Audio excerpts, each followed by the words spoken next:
actually a Wednesday webinar. We are today with Irvin Lopez. He is the COO of Advanced Technology Classroom. Hi, Irvin. How are you today? We're very excited to have you. I'm good, thank you. How you doing? Everything good. Thank you so much for that. Have also here CM Mohit, our COO from CTI, and Gavi, our Business Development Leader Queen. So we are ready to start our webinar today. And let's just start, Irvin, to talking a little bit about you. Tell us a little bit more of what you do, please. So I am in the educational technology field. So we specialize in classroom technology and district technology. The I've been in the industry now for a little over 20 years at various companies, but currently at Advanced Classroom Technologies, we are focused on the technology in the classroom and at the district, whether it's classroom devices, Pro AV, gymnasium sound systems, pretty much everything that the school district is using from a technology standpoint. Awesome. Now let's just talk a little bit more, technology and education and AI. With AI and digital learning evolving so fast, what will the classroom look like in 5, 10 years? What do you think will be some of the trends educators should watch for that time frame? Well, I think you nailed it in the head. AI is going to be a big portion of the future. As we all, heard it in the news, heard it in social media. It's definitely taking over, and the school districts need to be prepared. I think some of the things that we're seeing, or some of the very early trends, is the ability to do personalized learning and personalized lesson plans for students. With generative AI, it's able to learn the way students learn themselves and be able to teach differently. So not all the students are getting the same teaching and the same lesson plans that can be tailored individually to the students. Now, some of these trends, might change very quickly. Previous to the pandemic in 2020, we weren't really selling many Chromebooks and laptops to students. And then something like a pandemic quickly changed that overnight. And all of a sudden, the need for devices for students was through the roof, and we were selling thousands and thousands and thousands of devices. So that's something that can easily change. In this industry, it's got to be something that a trend might catch fire and companies need to adapt. But AI will definitely be a big part of it, and what it can do for students' engagement and student learning is going to be very interesting over the next few years. So, Irving, it's funny that you say that. And it was a great question, Aleja, because I was thinking about my time in school, which was what, 25 years ago. Hmm. And I remember our technology in the classroom was a projector with a clear transparency that they would write stuff Oh that yes. would beam onto the wall that we'd have to copy down. And to see what we learned with to what the kids are going to have at their disposal now and 5, 10 years from now is going to be incredible. My guess, my concern is kind of like with the as the calculator grew, and like just a simple thing as a calculator, most kids can't do math, like just simple math, because the calculator does it for them. Most people can't memorize a phone number because your phone pre-programs all. I remember there's like 8 phone numbers left in my brain that I can still memorize because I've known them since I was a kid. How do you see um, how do you see education changing with those kind of, I guess, structural educational pieces being obsolete now? Like you don't That's need a, 5 plus 5 anymore. It's just 5 plus 5. There it is. The answer's right there for you. yeah, no, that's a very good question, and you got me beat because I probably only know like two numbers off of the top of my head. So eight is impressive. Yeah, that is definitely going to be a challenge, but I think the students that will excel will be the ones who learn how to use the technology more than anything, right? So I think the challenge of not knowing how to do a math problem manually or on paper, it becomes less of a challenge if the students are equipped to be able to use the technology to get the answers that they need. And I think the use of the technology and how to use AI will become more important than the actual outcome of the solution. I'll give you an example. I was helping my daughter with her high school math, and when I was in high school, I was top notch, A student in math. I couldn't figure out the way they taught them how to do math anymore. I got the same answer, but my methodology and the way I went through, long division or something was way different than what they were being taught. And I think that's where AI was going to be powerful. I'm sure there's some students that might learn the way I learned and the way we did it back in, the 80s or 90s. And there's going to be students who are going to be more adopt to doing it the way it's done now. And so I think the AI can be a part of identifying that, knowing how that student learns and how that student receives information and being able to tailor it differently. Because the way I see it is that eventually, if you get the right answer, it's the important thing, and a little bit less of how you got there. And how you get there can be a big part on how you use the technology that's ahead of you, because it changes everything. A construction zone Yeah. now is way different than a construction zone was 20 years ago. The technologies that they have and the things that they're doing there have made construction advancements, same in the medical field, same in half a dozen other fields.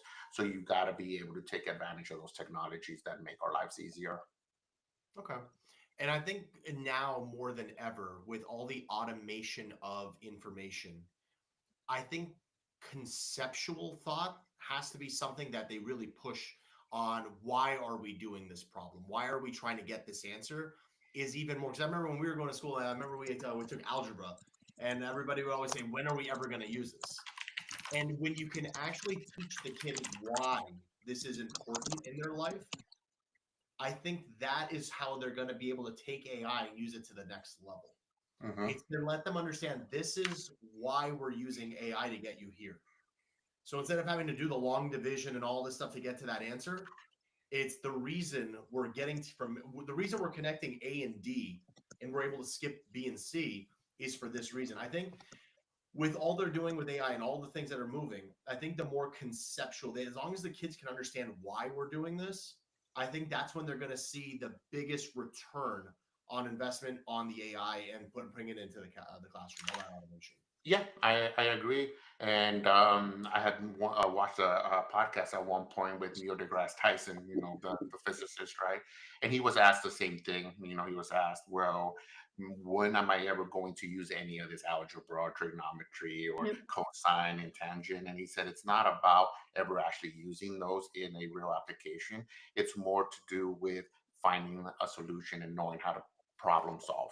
Math is, or we're talking math specifically, but a lot of things that we learn in school are not things that we necessarily have to memorize, but they're training your mind to find problems, to solve problems, to identify them and understand how to tackle them. And I think that's what AI will do a lot for us. It's not necessarily how or what the answer is. It's how do you approach it? What do you, what inputs, what questions do you ask it? How do you research it? And those things that are more valuable than the actual solution. A little bit to your point, is how do you get from A to D? Those steps in the middle can change, but it's understanding how to use those steps.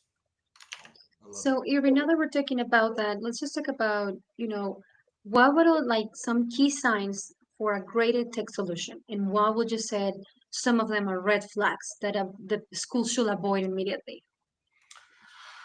So, any solution I think that any district needs to implement has to start with how does it enhance learning?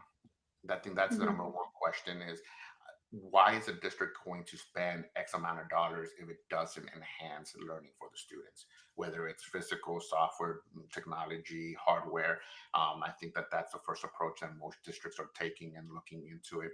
So it's got to allow for more interactivity in the classroom, being able to keep students engaged, being able to provide visual content, being able to really engage the students in a way that the Hmm. technology or classrooms that don't have the technology might fail. Especially now in this scenario where classroom sizes keep growing. When we were younger, it was 20, 22, 23 students per teacher.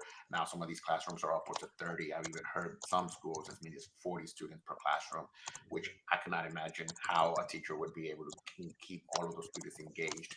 And so I Yeah. definitely think that in that technology can help in that aspect. Hmm. And whether it is AI, whether it's devices, projectors, flat panels, it's about allowing the teacher to engage the students in a way that they're not able to before. And again, I go back to the personalized learning path. I think a lot of technology can do that, not just necessarily AI. Interactivity Hmm. with interactive touch panels. There's softwares out there that can do that personalized teaching for the students, and I think that that is the one thing that is a trend that a lot of people are looking. Every student does not learn the same, so you cannot teach 40 students the same way the same problems. They got to be able to understand how they are receiving the information differently. And some thrive on devices, some thrive on paper and ink, and it just depends on what's going to be best for each of those individual students. All right, so let me ask you because that's gonna. So I'm a big believer in that too. Like I was the kind of kid who showed up to class and I never did homework or studied, and I was fine. Mhm. Then there's a lot of people who never went to class and they were able to study on their own, and they were able. And like I agree, there no kid, no two kids are the same. But from what I've done a little research on this. There's three kinds of ways to learn. You can learn from hearing, from seeing, and from doing. Are we finding that there is enough automation in all three of those elements, but are also how? I guess my question is, how are we able to use technology to maximize that? So we know how the kids are going to learn individually, and then maybe separate the classes out from, instead of having one group of 40, you have three groups of 15 or three groups of 13, something like that. Yeah, I think that's a challenge that I don't know if districts or teachers have quite figured out, right? I think it's something that is evolving as time goes on, and the Mm. technology that keeps getting presented to them might help. Sometimes it actually hinders it. We've seen it where the technology actually makes the classroom experience a little bit more difficult because the teacher might not know how to quite use that technology. Right. So I think it is something that a lot of districts across the U.S. are still kind of struggling with and are still trying to find that solution to your answer. I think that a lot of them are exploring AI because AI can do a lot of those things for you. Being able to put a student in front of a AI model and have it start learning the way that student learns and having conversations with that student is very interesting. But I think we're barely at the very starting point of what that technology can do, and districts are starting to look into it more and more. So you brought up an interesting point, and it's not now. Let's move away from from the students, and let's move more to teachers and faculty. And that's it's funny. Like about 5 or 10 years ago, in the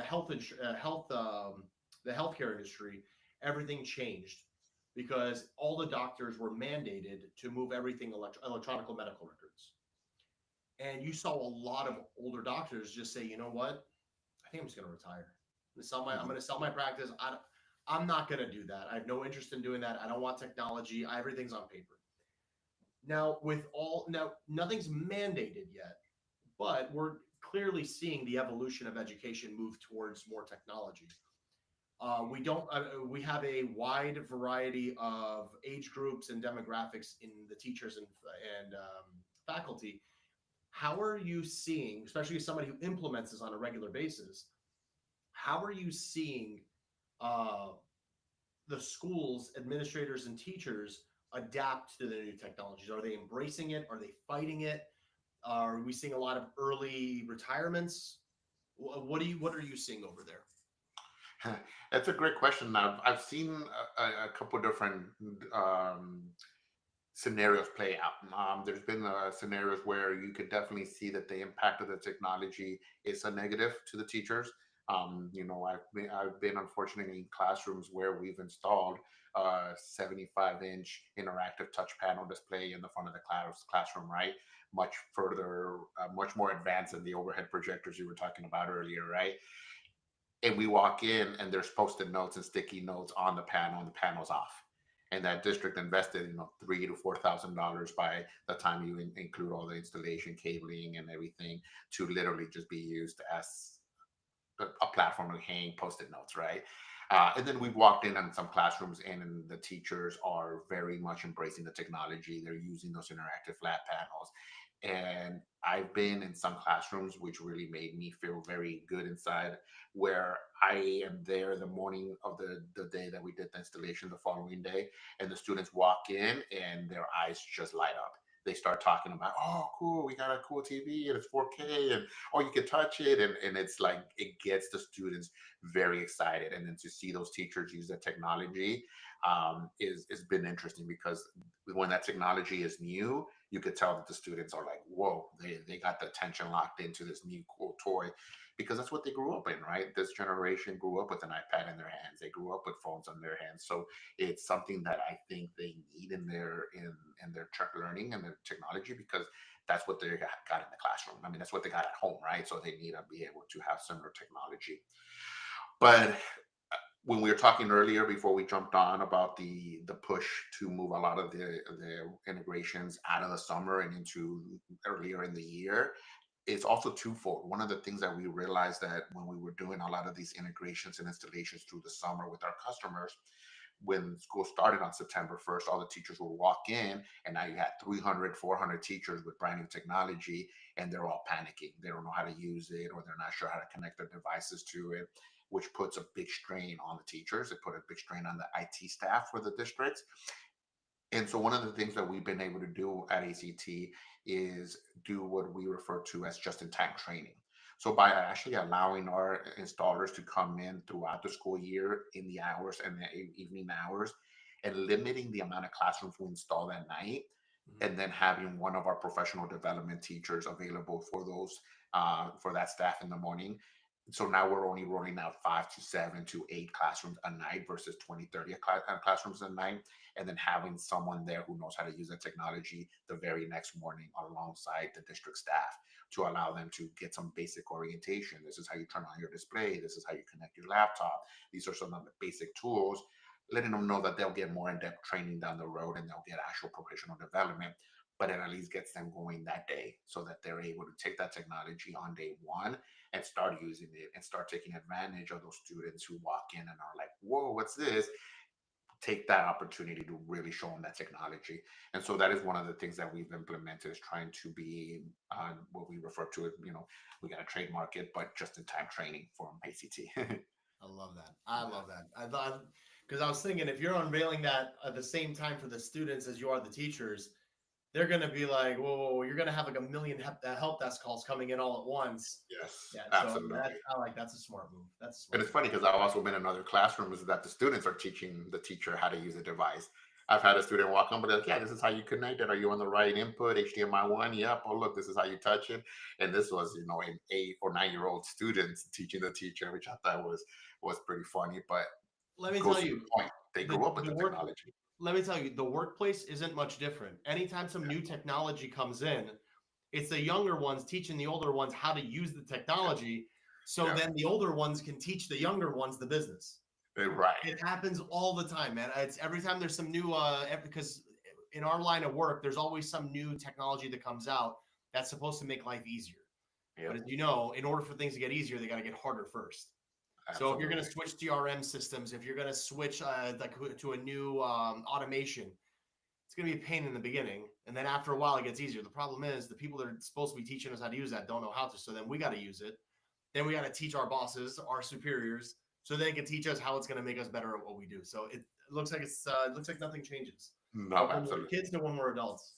I Yeah. can't wait till the new kid comes in here and teaches me how to use some new technology. I'm looking Yeah. forward to it. That actually it'll be interesting for sure. So, Irvin, there's educators that obviously, are improv this technology being implemented in the classroom and they love it and everything.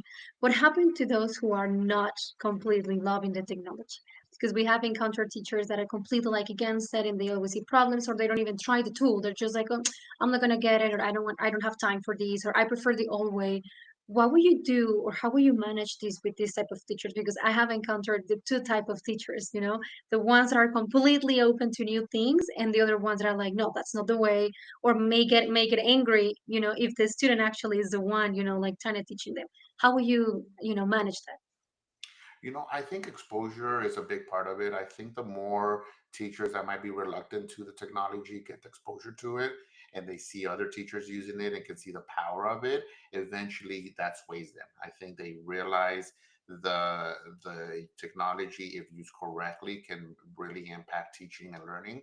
And I've seen it firsthand where there is a teacher who really becomes an evangelist for the technology in the district and at the school, and they're the ones teaching their peers how to use it, because students will talk about that teacher. I would say, oh, it's so cool the way they use the technology, and that kind of eventually, in some manner, puts a little pressure on those that are not using it to adapt to it, to try new things. And so the answer to me is getting them as much exposure to it as possible, and allowing them to see what other teachers, that the ones that do embrace it and the ones that really take advantage of it, are doing, that Hmm. can impact the students. And so I definitely think that the more time they get with the technology and actually using it, the more they can realize how powerful of a tool it is. So now let's move forward with that, talking about that. I'm pretty sure that the majority of teachers, they don't need to know technology in order to get that. So let's just talk about hiring, in the process. So when you're hiring somebody and when you're hiring a teacher, does they have to have these specific qualities? Or what are you looking for when you're hiring this type of industry that are evolving so fast? So for Mark's standpoint on the, on the sales portion of it, and the technicians and the project managers and engineers that we are looking for, obviously we look at a lot of the same traits that a lot of other companies do. Their professional experience, their technical knowledge, and their certifications, their communication skills and problem solving, which are all very important. Those are all things that most companies look for when hiring. But I think the one thing that I try to always impart in my hires, and then also in my teams and in my hiring managers that are doing hiring, is to find employees who really care. And I think that that's the one piece. If you can find an employee who takes pride in their work and really cares about the customers and really cares about the company and wants to do right and actually really cares, that is a trait that sometimes is hard to find. You can train email communication, you can train some of the technical stuff. You want a foundation, obviously, but a lot of those things can actually be trained. But grabbing an employee who wants to come in and make some change and really, really take pride in the work is the number one thing that I usually look for when hiring. If I can hire somebody who wants to do right and will always try their hardest, we can train the rest of the stuff. You can coach, you can train. And on the flip side, you can have someone with all of the technical knowledge. They can be experts. They could have 20 years of experience, all the certifications, but they don't really care. They're like, yeah, whatever. I don't really, there's a problem. I'm not going to really solve it. You can't coach that. You can't train that. You can't change somebody for that. And so I always rather take someone who's a little less qualified, has the aptitude, has what we're looking for, and we can coach, train, develop them if they really truly care about their job and about the experience for our customer and the end user. I could not agree more. And let me tell you, obviously, you know what we do over here at CTI. And for us, I would have to say we call that like a culture fit. And their culture fit has to almost be, I think it's even higher than their actual fit. And I understand why now too, especially after running our team, is if they're not part of the team, they end up making things harder. If they don't buy in, if they don't like what they do, when they end up doing is hurting the growth of the team. Grow like they're hurting the what you've created. So I'm 100% with you. And one of the hardest things that we do is culture fit, because without knowing you and what your company does and how you do things, it's very hard for us to find people to put in there. So a lot of what we do is we try to interview you as much as we interview the candidates. We're like, oh no, this is not going to work. Or, this. I look. I know on paper they look great. These two, it's oil and water. It's not going to be a good fit. So it's awesome that you guys look for that. And like you said, everything else is trainable outside of like some manufacturing jobs, where they got to be able to lift 50 pounds. And I look like that person can't lift 50 pounds. That's not gonna happen. But it's funny that you said that, because we're in the same boat, and I'm happy that you see that. You can tell why your company's growing is you're bringing the right people on board. And it's one of the things that we've noticed is if you get that response from a lot of candidates and from a lot of employees, when they feel that feeling reciprocated, when they feel like I work for a company that's going to take care of me and not I'm just another number. We've seen a lot of problems with this in a lot of the Fortune 500 companies. I don't know if you've been paying attention, but there's been a lot of layoffs, a lot of mandates coming in, Yeah. and one of my good friends just got laid off from a Fortune 100 company, and he was the number 3 developer at that company. Oh, And wow. yeah, just part of layoffs. He goes, what does that even mean? I'm just part of a layoff. I'm the like the third best person at the company. They're like 1,000. How do you just get rid of me? Yeah. So it's when it's a lot of it is reciprocated. When it's I hate it's like corny when people say, "Oh, it's family." It's like, is it?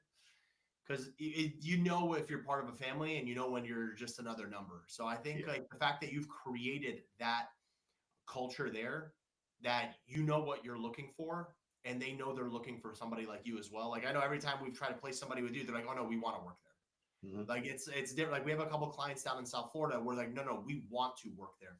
We'll even take less money to work there because we know how great it is to work there. Yeah. So that you're creating something good. So, Elena, great question, and Irving, I'm really that's a great answer. Yeah.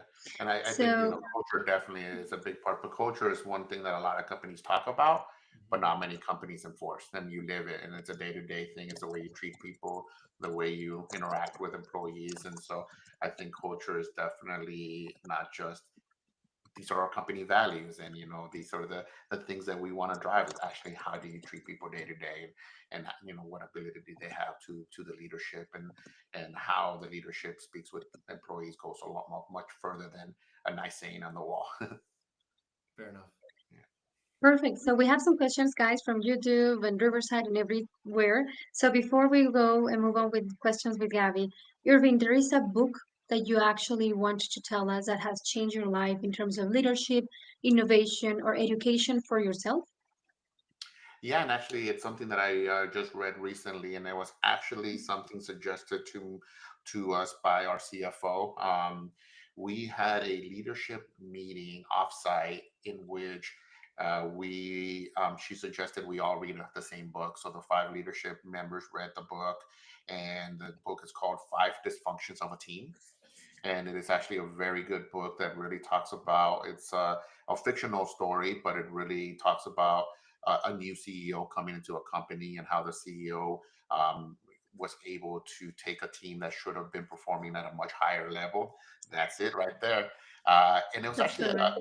it was not just the read of the book, but the way we implemented what we learned from the book in our strategic leadership meeting, and it was a thing that we're going to look forward to doing in the future, reading a book, learning from the book, and as a team collaborating on things. So what we did is we had our offside meeting, we discussed the book, we found parallels within ourselves and within our employees, and it allowed us to actually have that uncomfortable conversation.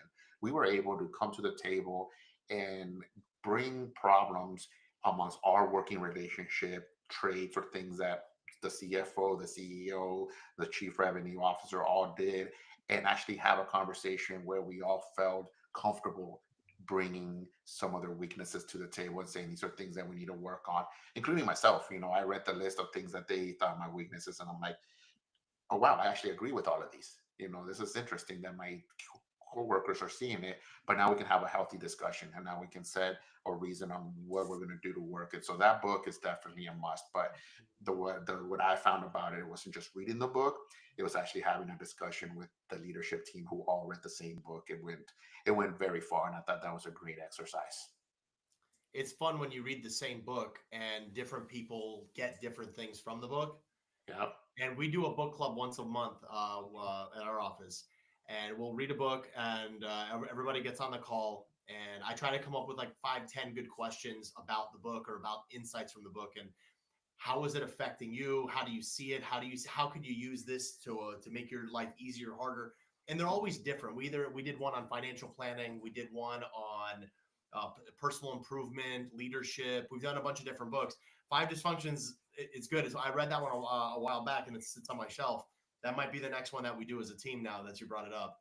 But yeah, it's great doing that because somebody might say something that you didn't think about. You're like, oh, wait a second, that actually makes a lot of sense. So it's cool that you said that, man. Good book, yeah. very That's good book. funny that you had it right there and there. That was not scripted, by the way. And what I liked about the book? It wasn't a textbook; it was a story. Yes. So many times you get this, and it's just like this. Oh God, I got to get through this book. And this one was like it was just really interesting. It's the girl takes over, and it's great. I loved it. Loved it. Yeah. Yep. Me too. Me too. Perfect. Irving, thank you so much. And I will just gonna leave on YouTube and hear your LinkedIn. So if anybody want to contact you. And Gabby, let's move on with questions. We have a lot of questions. We have a lot of interesting questions. Let's start. Okay, so the first one. How can teachers and students take advantage of EdTech outside of the classroom? Are there any hybrid options?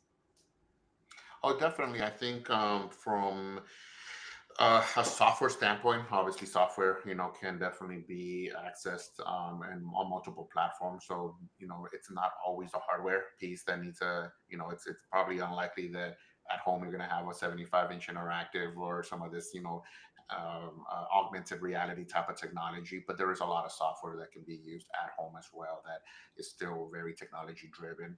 Chromebooks and laptops are obviously becoming or are a big part. A lot of students now get to take that technology home, so that's one good starting point. Um, but there are a lot of resources online that I would definitely suggest looking up. I think there are a lot of companies who use the technology through software that you can implement at home as well. Great. And this is also useful for the students that are like in homeschool or just, Correct. okay, Yes. great. Next question. Do you think that ChatGPT will be welcome in schools regardless of the negative critic it has created? Yeah, I think it's definitely important that schools and districts really start putting together a plan, a technology plan on how the technology is going to be used. I think the technology took off much faster than schools were prepared for. And you heard on the news a lot about plagiarism and kids using AI to write reports for them. And now there's anti-AI out there, right? AI that can tell you if a paper was written by AI. So there are tools out there to limit that. But I think it has to start at the top. I think districts need to have a plan. They need to document what the plan is, and the plan definitely needs to be how are we going to allow students to use AI? What are going to be the limitations, and how do we want our teachers using AI? There's definitely a lot of concerns, obviously, ethical concerns, data privacy, potential bias within the algorithms. And so there are a lot of different things that districts are going to have to answer some tough questions and put a plan together. You cannot ignore this. You cannot ignore it. It's coming and it's going to keep growing, and we all got to be prepared for it. I was actually just at a conference a couple of weeks ago in Dallas that one of the keynote speakers talked a lot about AI and the question that he posed to all of the different companies that were there. And this was a leadership conference, so you had CEOs and VPs and directors of a lot of different technology companies, contractors. And the question was, what is your company's plan? And at the end of the conference or at the end of his speech, it was if you don't have a plan, in 2 to 3 years, you'll be out of business. Technology is a must, and you will have to use AI.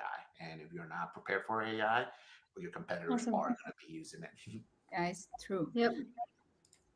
It's funny, when I was in Alejandro, school, Wikipedia had just come out. And Yeah. it was, oh, the kids aren't learning, they're everything's through Wikipedia. Now that just gave us something we had to rewrite. Now it's literally just write the paper for me. I Yeah. think I think we're gonna have to see a change in education to where all right, so ChatGPT will write the paper for you. That's great.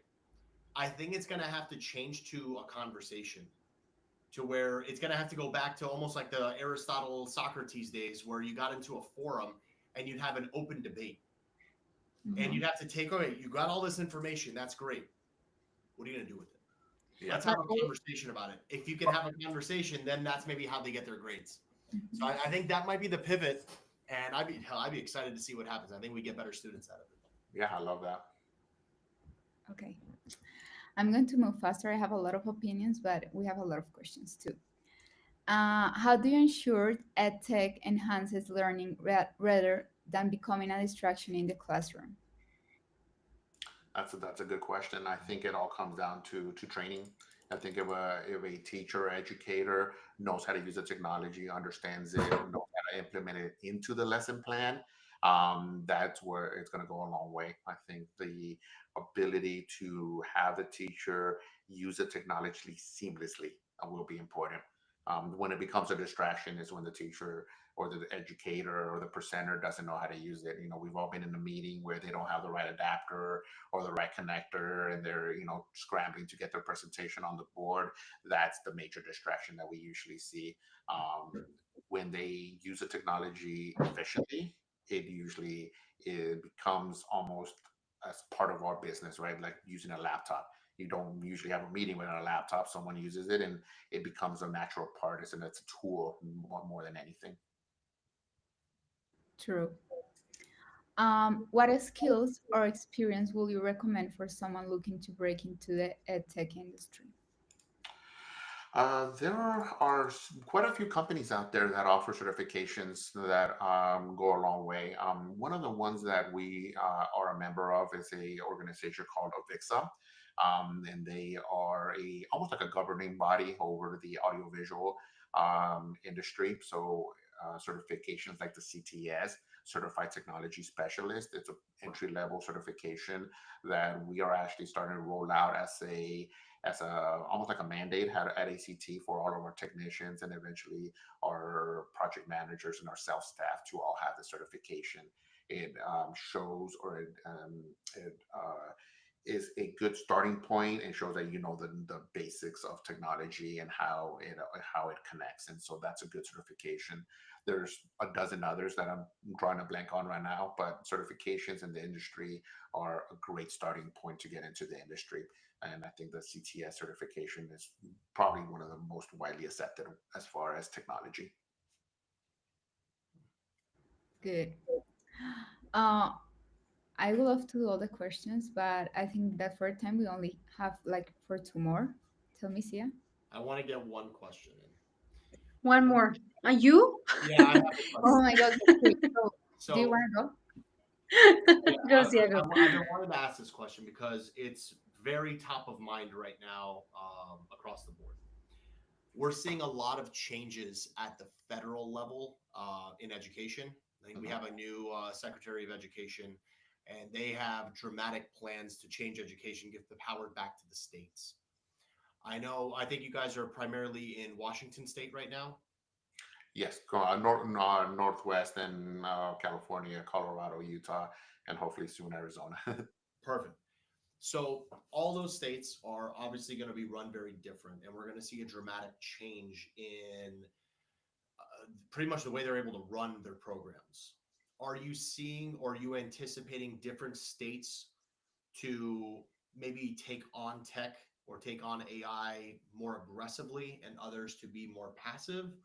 What are your expectations from the, I guess it's get the power going back to the states to run their education program as opposed to the government telling them what to do?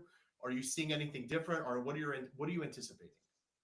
So that's a unique balance because I think that there's probably more truth in the fact that states already have a lot more control than anything.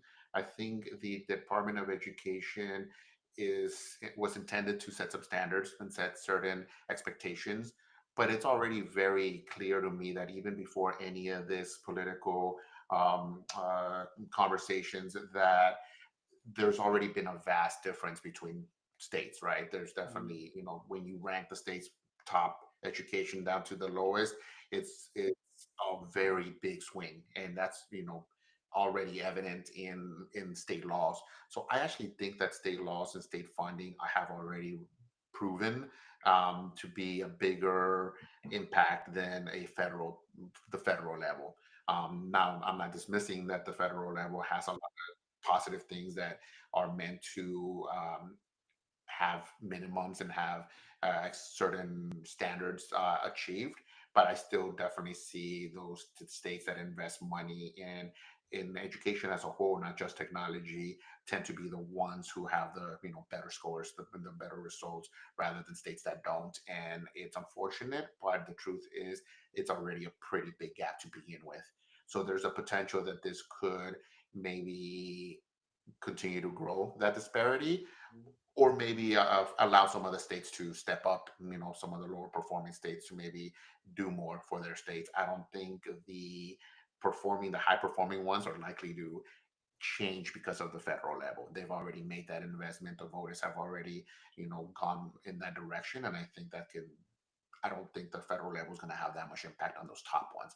I'm more worried about the bottom ones, but that's my take on it. Fair enough. Yeah. Thank you. Thank you, Sia. Um, what is a podcast of education that has inspired you approach to innovation or leadership? I'm sorry. Repeat the question one more time. It cut off a little bit. What's a podcast of education that has inspired your approach to innovation or leadership, or any that you want to share? Ooh, that's a good question. I'll be honest, I'm not a huge podcast guy, so I don't watch a ton of them. I've only caught a few here and there, and more than anything, I'll catch snippets here and there on YouTube or like social media. So I'd have to think about that. I know there are a few, but I'm drawing a blank. I will unfortunately not be able to give you a good answer on that one. No, it's okay. Then you will share with us. Yes. Leah, so yes, we are done right now, or I have time for another one. Yes. So I just saw Jaina that she just created a question in Riverside. So do you want to go with that one, Gabby? Okay. Hi from Arkansas. I stumbled across this tech talk while on Facebook. We are adapting to a whole new system here in our country. How can technology support differentiated instruction and meet the needs of diverse learners? Um, I would like to know maybe a little bit more about what new system the county is adapting. I don't know if it's referring to testing or software or actual classroom hardware.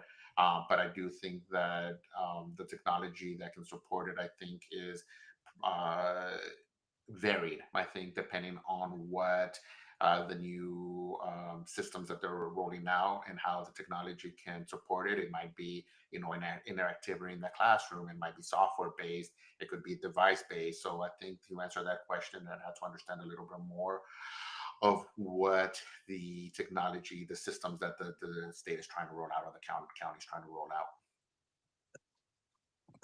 But Awesome. to So answer the Jaina, if you want question, to connect there's with, always a if you want technology. to connect with your Yeah, If sorry, go ahead. sorry, if you want to connect with Irving, I just share YouTube, Riverside, and all the live stream platforms you are linking. So if they want to connect with you, please feel free to go ahead and connect with Irving. And guys, thank you so much for your time. Thank you, Irving, for your knowledge, your all your background in education and technology. Please go ahead and also follow Atman Classroom Technologies. That's a really very nice things that you guys are doing with implementing technology for education. Thank you, Sia, of course, as always, with your questions. Gabby, thank you for handling everything. And then I'll see you guys next time. We have more webinars coming soon next Wednesday. So stay tuned. So we have more invites. Thank you, Irving. Thank you, guys. And thank you, everybody, for joining today. Have a good one. Thanks again, Appreciate guys. you. Bye, Bye. guys.